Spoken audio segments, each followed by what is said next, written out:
Do you prefer to play on a railroad or in a sandbox? This week, we pit two types of games against one another to decide which one will game supreme.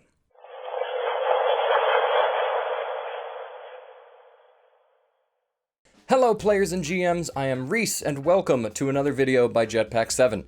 Before we get started today, I just want to remind you to please like, comment, subscribe, and hit the notification bell. This channel's steady growth has been so encouraging to me, honestly, so thank you all so much for your contribution so far. It truly means the world. So, today's episode is going to be something I haven't really done before. I got the idea of the topic from a recent podcast called Bite-Sized Gaming Podcast. They were kind enough to let me join them for an episode, and I had a great time, so you all should definitely give them a look-see. They are a great group of people who love tabletop games and put a big emphasis on supporting the tabletop community and its creators. I'll put the link to their website in the description below. Anyway, on that episode, we discussed the railroad and the sandbox in regards to the style of game one may play in an RPG. As a quick definition for those who may be unfamiliar with the terms, a railroad is essentially an adventure set on tracks. You're going to go along those tracks no matter what and hit those checkpoints no matter what. It is essentially a very linear story. A sandbox, on the other hand, is exactly the opposite of that. The world is your playground. There are no checkpoints. It is all open world for your players to lose themselves in and play. Now, it sounds obvious which one might be considered better, but the more I've discussed it and the more I've run games, the answer honestly isn't so obvious. So I've decided to pit these two types of games against one another and construct an argument for and against each one. And then I realized I could do this with a lot of topics in D&D, so let me know if you like this format, because I've already had a bunch of ideas of different topics I could debate against myself. As an idea of what's to come, I am going to argue for each of these topics individually, and then in the third portion I will give what I believe to be the true answer to these arguments, in my opinion at least. I do have a bias, of course, so I'm going to try and remain entirely objective in these arguments, but if I fall flat, I'm sure you'll let me know in the comments. So, let's get started by arguing for the clear winner of this debate, the sandbox. I mean, I barely have to construct an argument for this one, but I will anyway. Ever heard of Elder Scrolls? One of the most popular fantasy gaming franchises ever? Yeah, sandboxes. All of them. They are an open world RPG in which the player can explore every inch of the continent if they so choose before they even start pursuing the main quest line. That is the beauty of the sandbox in an RPG. The player's choices guide them to each checkpoint, and they end up building an incredible story completely of their own volition. And when we're talking specifically about D&D, we know that the game is player-centric. The GM is not running the game so that they can tell the players exactly what happens at every turn, at least they shouldn't be. You might as well just narrate out the plot that the players are inevitably going to play through without any dice rolls or roleplay at all. The sandbox allows you to really play in the world that the GM has created, interacting with unique NPCs who have a set place in the world, finding exciting storylines which are intrinsically valuable to that world, and ultimately being able to craft their own story within that world. When I am playing D&D, I want to be able to make my own choices, and the sandbox allows for plenty of that.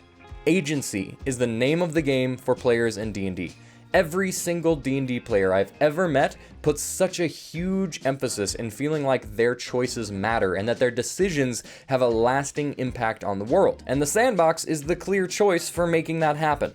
If you are guaranteed to end up at a certain plot point at the end of every established chapter, then I'd say the player's choices haven't exactly had a massive impact on the game. An easy example would be a monster attack on a city. In a railroad, your established plot point is going to happen, no matter what. Either you want that monster to attack the city the players are in, or you want the monster to attack the city while the players aren't there. And regardless of what the players choose to do before that, it's going to happen. In a sandbox, you have a set monster in a set place which will attack a set city at a set time.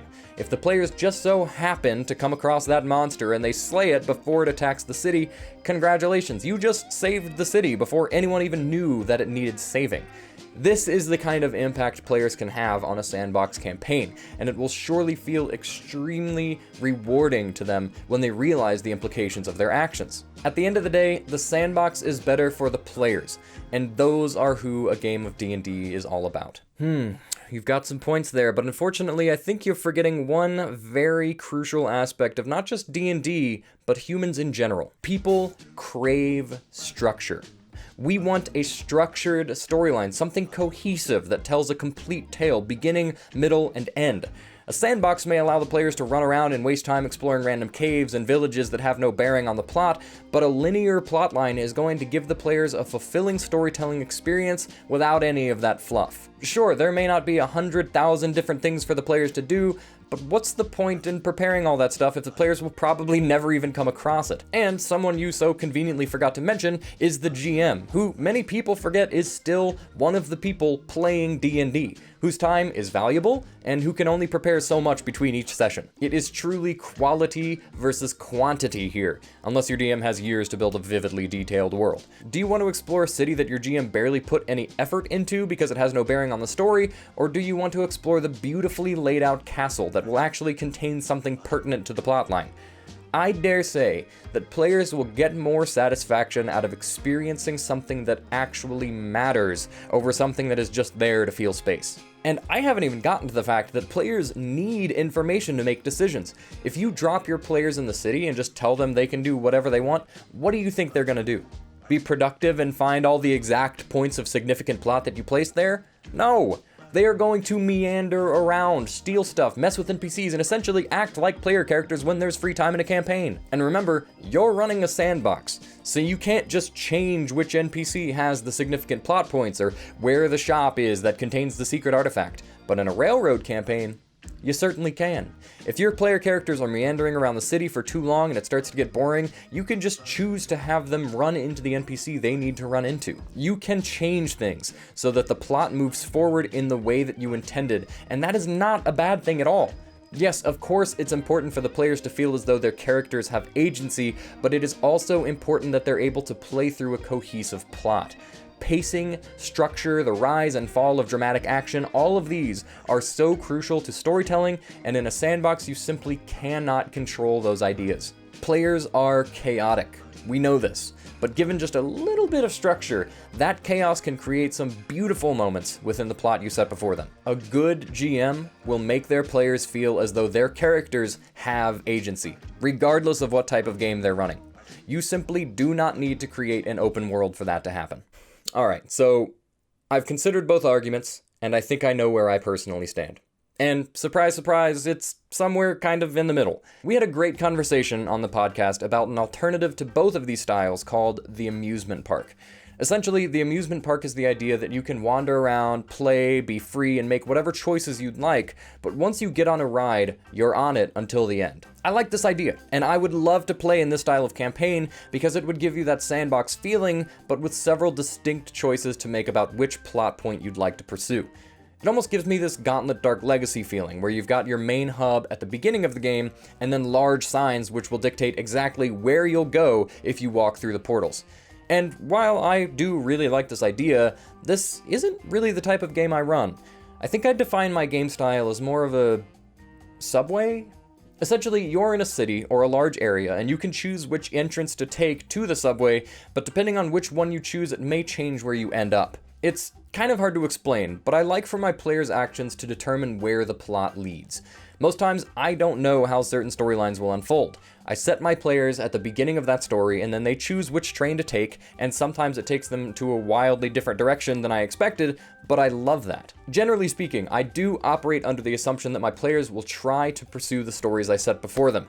The freedom I encourage is what path they choose to get there, and then I have to figure out how that choice will affect the outcome of that situation. So I guess you could say that I lean a little bit closer to railroad, but I would never force my players down a particular path if I can avoid it. At the end of the day, the most important thing to remember is that your game should be designed around your players, within the realm of possibility, of course. Sandbox can definitely take a bit more work from the GM side, but if you're willing to put in that effort and your players really want to play that type of campaign, then I think you'll all end up having a great time. It is very important not to get too wrapped up in the connotations of either type of game.